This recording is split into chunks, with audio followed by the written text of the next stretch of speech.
Semi, aim, and squeeze. Take your time and apply those fundamentals. No time limit.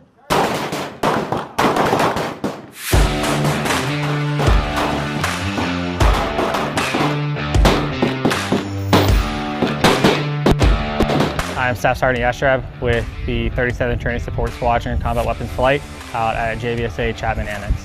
So a typical day for CATM for the trainees starts with them getting off the bus around 6:50, 7 o'clock, depending on when the buses arrive. We sort them out by flights, and then they get sent to the classrooms that they are going to be assigned to for the day.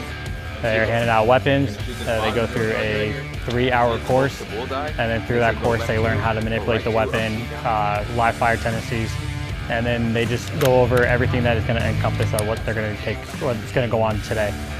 They then go out to the range and then do their live fire practice, zero firing practice, and then on top of that, their qualification. But once they're done with that, they go over to the cleaning area. They take the weapon apart, they clean it, and then they turn them back in and they wait for the buses to come pick them up. Let's go! Hurry up! Our primary mission is to ensure that they at least leave basic training with a qualification. That can be as long as they shoot minimum score of 12 for qualification, all the way up to a perfect score of 24 for expert. You can get expert at 22, 23, or 24. It just depends on how well they shoot. But the primary mission is to ensure that they have a basic fundamental understanding of firearm training before leaving basic training. Slow and steady trigger squeeze. I'd say the most rewarding part is seeing a trainee that comes through that's super nervous and freaked out, and they've been around guns before. You see them turn around and have a phenomenal day where they're shooting expert, or they're just happy they actually passed.